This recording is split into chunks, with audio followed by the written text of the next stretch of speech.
Ashama harka fuuni akkam jirtu daawwattoota keenya kabajamoo kun qophii addaa miiltoo dhugaati. Qophii addaa miiltoo dhugaa keessatti dura teessuu gamtaa waldoota walgargaarsa Oromoo Aadde Leelaa Abbaawarrii qabannee dhiyaanneerra. Aadde Leelaa baga nagaan dhufte. Baga nagaan nu eegdanii galatoomaa naaf yeroo keessaniif. Aadde Leelaa mee dura dursaa waa'ee gamtaa waldoota walgargaarsa Oromoo daawwattootaaf nuuf ibsitu. Yoom hundaa'e eenyu fa'a? Hayyee galatoomii hundaa'imni keenya think amma waggaa sadaffaa ta'aa jirra.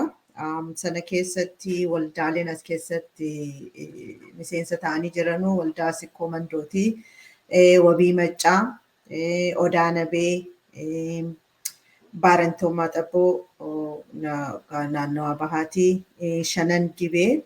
Akkasumas immoo naannawaan yookaan Oromoonni baay'inaan warri hin jirre keessaa bakka bu'ootaa kan akka Walloo, Booranaa fi Gujiin keessatti qooda fudhatu jechuudha. Waldaa kana keessatti maal hojjettu? Warroonni isin waliin gurmooftan jirtan kun immoo uummata biyya keessaatiif yookaan immoo hawaasa biyya keessaatiif maal fa'aa gochaa jira? Hayyee egaa akka waldaaleetti hundinuu karaa isaatiin waan adda addaa hawaasa keessatti qooda fudhata. Uummata naannoo ofiillee gargaaruudhaaf walitti dhufame jechuudha. Nummoo harka walitti dhufnee tokkoffaan kaayyoon waldaaleen kun walitti dhufuun Oromoon waloodhaan akkamitti waliin hojjechuu dandeenya, wal cinaa dhaabbachuu dandeenya. Yeroo wal waamamnu akkamitti sagalee tokko wal bira dhufuu dandeenya kan jirurraan nuti mee kottaati walitti haa qabamnu. Waldaaleen hundi keenya waldaa hawaasa Oromoo jala jirra. Immoo haa ta'u karri kaan immoo baay'inuma keenyarraa kan ka'e hundinuu waldaalee adda addaa naannawaa jirutti namootuma walitti qabuuf akka toluuf waan walitti qabameef kanammoo walitti finnee immoo akkamitti bu'aa guddaa Oromoo buusuu dandeenya kan jedhu. Kanarratti immoo wanti irra guddaa irratti xiyyeeffannee naannawoota yookaan Oromoota kan akka Walloo, Booranaa, Gujii nama baay'ee biyya alaarraa yookaan daaspooraa keessaa hin qabne kana akkamitti cinaa dhaabbachuu dandeenya, deeggaruu dandeenya. Nama kanallee akkamitti walitti finnee uummata keenyaa fi gargaarsa maallaqaallee yoo ta'e, advokasiillee yoo ta'e, namumti kun akkamitti walitti dhufee Oromoon akkamitti wal beekuu danda'a facaafnee taa'uu hin qabnu kan jedhurraa walitti dhufnee haga ammaa yeroo nuti walitti qabamne sanatti yeroo sanaa kan yeroo Hacaaluun nu jala ajjeefame warroonni baay'ee biyyi keessi jeequmsa yeroo ka'e sanatti waan turree fi walitti dhufnee maal godhuu qabnaa kan jedhu waan advokasii irratti waan baay'ee hojjetaa turre hiriira nagaa adda addaallee walitti qindeessinee goonee turre. Kanuma keessatti immoo naannoo Walloo irratti akkamiin baay'ee wanta jedhee beellillee waraannillee waan irratti deddeebi'aa ture sana yeroo sanatti illee fundraisingii gooneeti uummata sanaaf haga dandeenyu bira geenyee dhaqqabneerra jechuudha. So kaayyoon keenya guddaan kana Oromoo akkamitti walitti finnaa communication yookaan wanta qunnamtii adda addaa akkamitti laaffisuu dandeenya miseensota keenya bira gahuu dandeenya wanti tokko yoo jiraate akkasumas immoo Oromoota obboleeyyan keenya nama baay'inaan ala kana hin jirre kan ammoo akka gamtaatti akkamitti cinaa dhaabbannee gargaaruu dandeenya kan jedhu irraan walitti dhufne jechuudha. Aadde Leelaa kanuma waliin wal qabsisee waan maatamma xuxuxi irraa tokko irra deebiinsi gaafadha. Uummanni keenya yeroo ammaa kana bakkoota garaagaraatti Oromiyaa keessaafuu godina Booranaa, Gujii akkasuma Baalee fi Harargeellee, Wallaggallee bakkoota garaagaraatti beelaan dararamaa jira. Uummata kanaaf immoo waldaan dhuunfaatti waa gochaa jira quba qabna. Akka walootti immoo isin akka gurmuu waldaa kanaatti immoo maal yaaddaniirtu? Naannoo adda addaatti Oromoon bakkuma hundumatti rakkinarra jira dhugaadha. Akkuma jedhee gamtaadhaan amma kan uummata keenya jara naannoo Wallagga ture keessatti wabii maccaan ofitti fudhate miseensuma waldaa kanaati. Wabii maccaan yeroo waan kana deeggarsa godhaa turanii achirratti qooda fudhanneerra. Hawaasni keenyas waldaaleen miseensa kanaa gamtaa kanaas achirratti akka qooda fudhatamu godhamee akkasi gooneerra. Akkuma jedhee kan walloollee goonee turre kan bahaallee warri baarentoo maxabboollee akka addaatti waan adda addaa yeroo godhanu waamichi yoo jiraate cinaa dhaabbannee waliin dirmanna jechuudha. Garuu irri guddaa amma dhihoo tana waa'ee Gujii fi Booranarraa hedduu haasa'amaa ture. Nu kanumarrattu waan kan Booranaallee as dubba'een dura baay'inaan waa'ee Gujii hedduu irratti hojjetaa turre naannoo uummanni keenya kan isaaniif hin himamne kan uummanni keenya hin beekne rakkina baay'ee keessa kan jiru uummata keenya naannoo Gujii akkasumatti dhokatee kan ture kanarratti baay'ee qophaa'aa turre.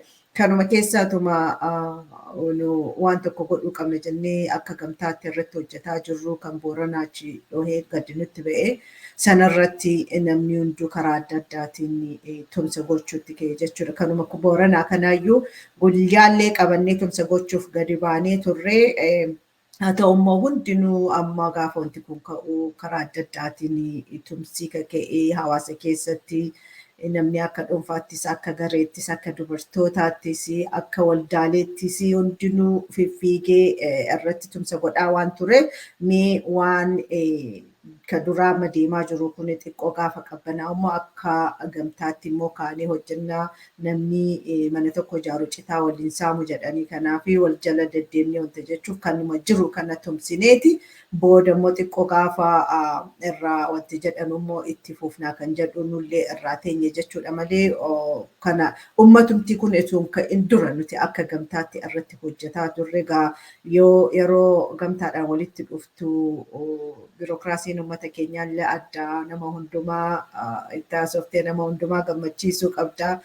Kanaaf akkasumatuma jennee lafarra harkifamnuuti kaanillee garuu haa ta'u immoo akka waldaaleetti ammas waldaaleen as keessa jiran bakka bu'oonni waldaa adda addaa kunniin akka waldaa isaaniitti garuu maallaqa bakka buusanii gargaaraa jiru. Akkasii komandollee kawabii maccaallee yodaanabeellee hundinuu akka isaatti gargaaraa jiru. Kanaaf ammaaf hamma jiru walitti qabamee haa ergamu. Ka'achiin booda immoo akka gamtaatti immoo gadi baanee hojjenna jennee irratti hojjetaa turre jechuuf. Maatii amma immoo gara gahee hojii keessan gara birootiin isin deebisa. Isin dura teessoo waldaa hawaasa Oromoo Minnesotaati. Akka dura taa'ummaa keessaniitii fi walumaa gala miseensonni waldaa keessanii uummata Oromoo haala adda addaatiin miidhamaa jiru kanaaf sagalee ta'uudhaaf qophiin isin gootaniif immoo wanti isin kan dura godhaa turtan maalidha? Akka waldaa hawaasa Oromoo Minnesotaatti egaa haga at least hagan ani irratti qooda fudhachuu jalqabe jechuun akka boordii dura teessoo boordiitti filame kaasnee waan sagalee uummata keenya jedhamu kana baay'ee irratti hojjetaa turre.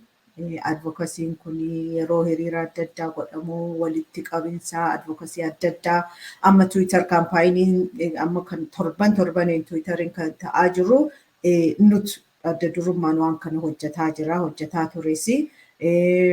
Mootummoota bakka bu'oota adda addaa qunnamuu waan adda addaatiin gochuudhaan irratti hedduu qooda fudhataa jirra akka waldaa hawaasaa boordii waldaa hawaasaa akkasumas immoo tumsa adda addaallee Oromoota walitti fiduuf hedduu yaalaa jirra. Hamma ta'ellee milkoofnee namoonni Oromoon bakka tokkotti dhufee waa waliin hojjechuu danda'uu qaba. Adda adda deemnee waa gochuu hin dandeenyu bu'aan buusnu kan jedhullee haga dandeenyu carraaqaa jirra.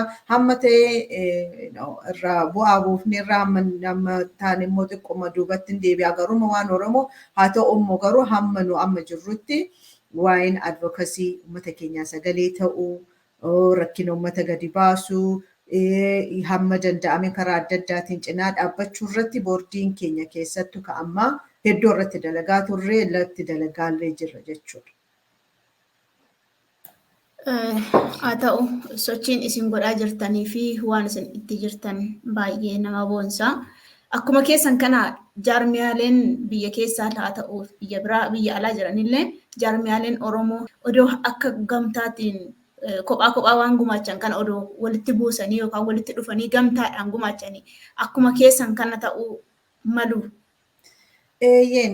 Wanti Oromoo kun adda adda deemnee bu'aa buusuu hin dandeenyu. Argineerraa yeroo baay'ee kan dandeettii dhabnee qabeenyaa dhabnee tun ta'in tokkummaa dhabnee wal ta'anii waa hojjechuu dhabu.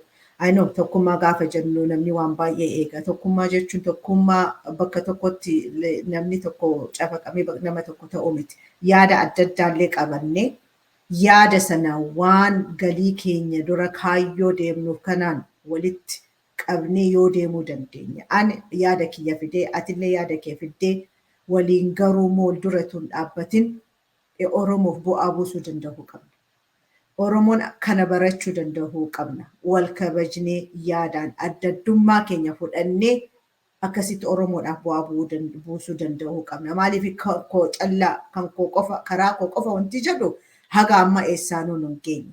Kanaaf wal dandeenye Oromoon hundi dhaabbooliin siyaasaallee ta'e dhaabbooliin waldaalee adda addaa akka koominiitii hawaasaallee yoo ta'e uummanni akka adda addaa warri advokasiillee yoo ta'e yoo waliin dhufne waa gochuu dandeenya. Kanammoo argineerra akkuma atu jettee waggaa lamaan sadan kana keessatti bu'aa guddaa akka qabu argineerra maaliif yeroo namatti gadi baanee yoo keessaayyoo ala saba biraa biratti gadi baanee haasofnu yoo hundi keenya yaada adda addaa geessine kamtu ta'aa jedhanii nu gaafatu kamtu dhugaadhaa nuun jedhu. Garuu immoo waan tokko waan barbaadnu tokko Oromoon maal barbaaddi kan jedhu tokko yaada isaa qabaannee garuu afaan adda addaallee yoo haasofne yaadni isaa yoo sana ta'e bu'aa irraa buusuu dandeenya. Kanaafuu akka hawaasota adda addaati walitti dhufnee hojjetaa jirru amma hiriira nagaa yeroo deemnu DC'tti naannoo adda addaarraa hawaasonni Kaanadaarraallee dhufnee waliin dhaabbannaa.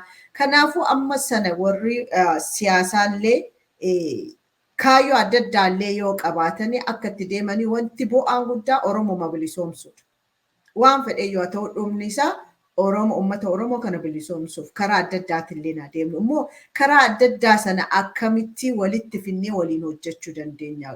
Inni tokko karaa biraatiin yoo deeme kaan karaa biraatiin yoo deeme gara karaan sun immoo walitti kan nu fidu malee adda kan nu fageessu ta'uu hin qabu.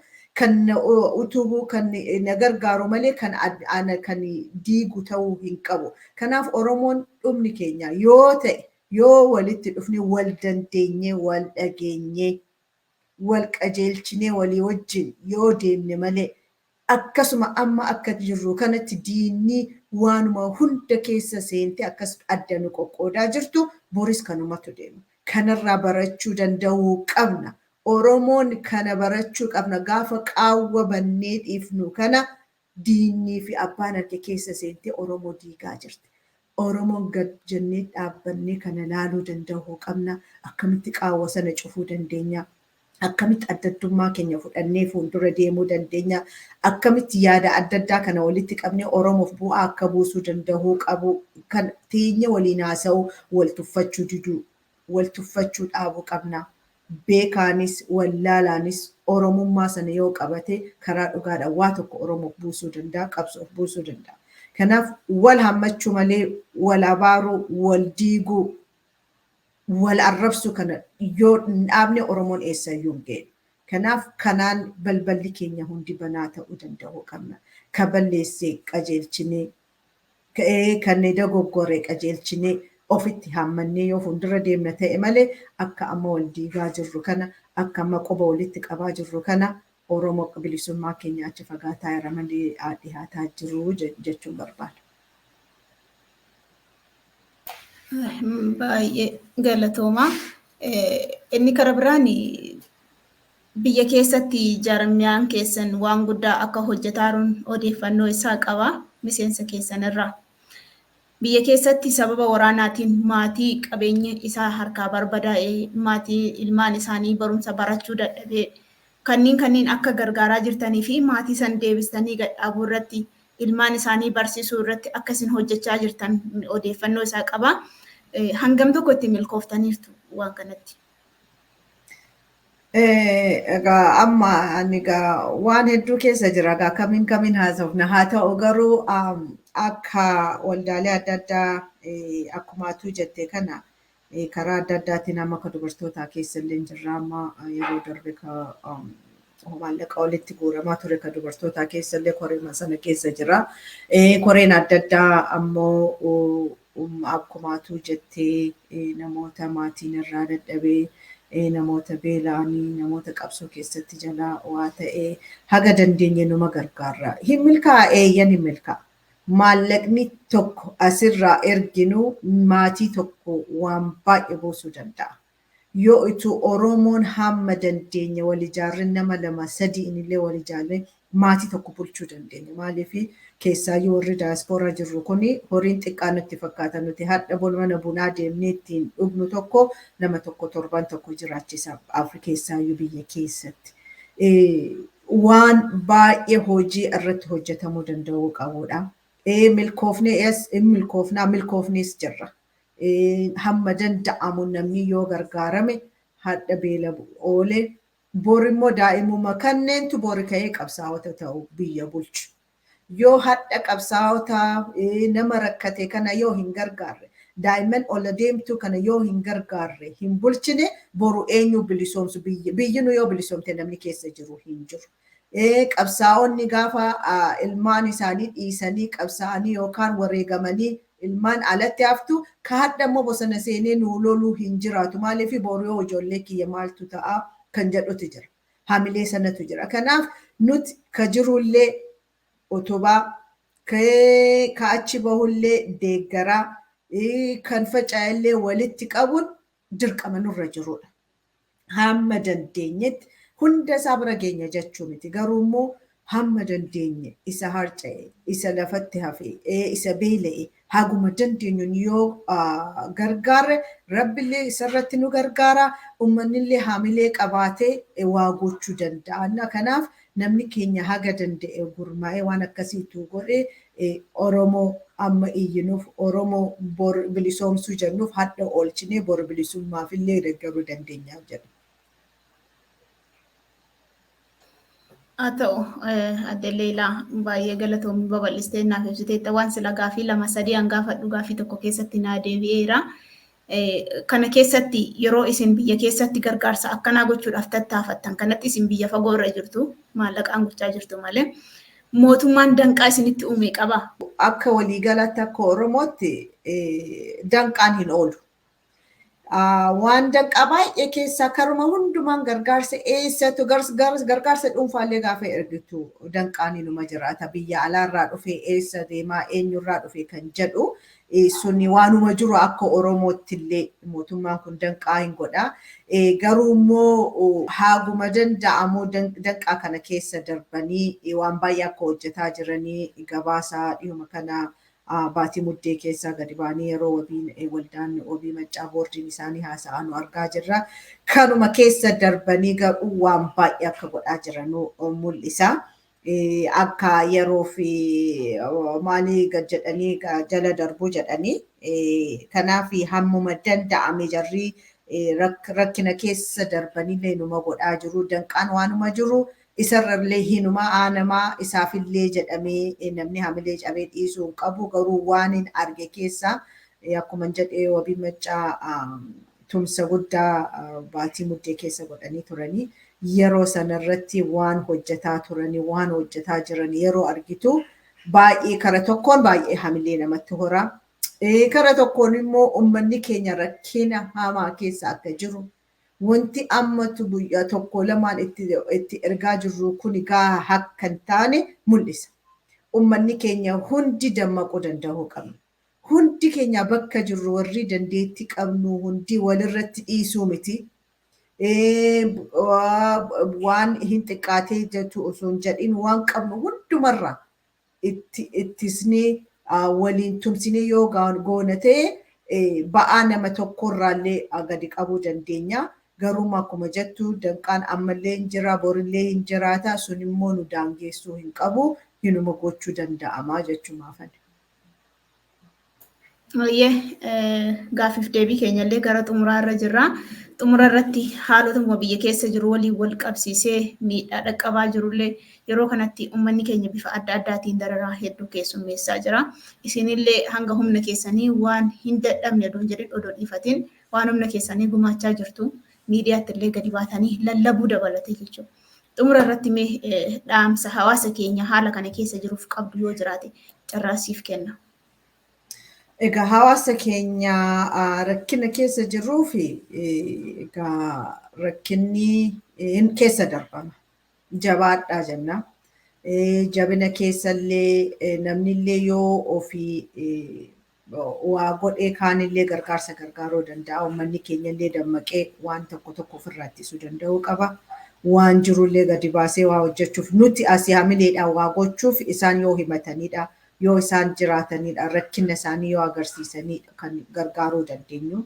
Uummanni biyya keessaa jabaachuu danda'uu qaba. Ka alaa qofa eeggachuu hin qabanu jedheen jedha. Rakkinni hin jiraataa garuu immoo yoo isaan ofii of gargaaranii dhaabbachuu yaalanii nullee gargaarsi keenyaa ittuyyuu jabeessee dhaabuu danda'a. Kanaaf guyyaan hin darbaa. Uummanni ala jirru kun haga dandeenye isin gargaarraa. Jabinaanumaa jiraadhaa jabaadhaa jechuun barbaada. Uummata keenya immoo rakkina sana keessa hin jirre ala kana jiru. Yoo hadha waliin gargaarre, yoo uummata keenya cinaa dhaabbanne malee karaa waraana qofaa miti. Karaa nyaataa, karaa deeggarsaa, dargaggoota barsiisuu, barumsa nama hadha barateetu boru biyya bulchuu danda'a. Hamma dandeenyu dargaggoota keenya barsiisuu danda'uu qabna. Hamma dandeenyu uummata utubuu danda'uu qabna. Nyaachisuu hadha kabeelarraa hafeetu borillee jiraatee biyya isaa keessa jiraachuu danda'a. Kanuma irratti dabalee immoo nama bilisummaa qabaateetu waa gochuu danda'a. Bilisummaa keenya irratti illee hojjetaa. Waraana keenya illee deeggara. Karama hundumaa hin baay'ata. Garuu immoo yoo ammarraa ofirraa gabaabsine malee umrii keenya guutuu kana godhaa jiraachuuf deemna. Godhaallee jirra. Garuu immoo kana gabaabsuu fi karaa hundumaan irratti dalagnee tumsa goonee karaa bilisummaallee karaa beela dhaabuullee hunda isaallee numa dandeenya nuti Oromoo walumatti dhufuu barbaachisa malee dadhabneetillee miti. Kanaaf walitti dhufnee garaagarummaa keenya dhiifnee addaddummaa keenya dhiifnee gandummaa dhiifnee amantaan wal qooduu dhiifnee siyaasaan wal qooduu dhiifnee akka Oromootti gaafa walitti dhufne Rabbillee nu dhaga'uu danda'a. Uummanni illee nu sodaachuu danda'a. Humna illee waliin ta'uu dandeenya. Karuma hundumaan akkasitti waliin hojjechuu danda'uu qabnaa. Hawaasa keenya bakka jirutti walitti kottaa waliin hojjedha. Ka duraanii hafeera amma garuu tokkummaan baay'ee Oromoo keessatti tokkummaan baay'ee nu barbaachisaa. Wal ijaaraa walii wajjin hojjedha jechuun barbaada. Aadde Leelaa dirqama dachaa qabdu irratti waamicha keenyas akka dirqamaatti fudhattee gaaffiif deebiin waliin gaggeessuu keetiif maqaa daawwattoota miiltoo dhugaatiin hedduu isin galateeffadha.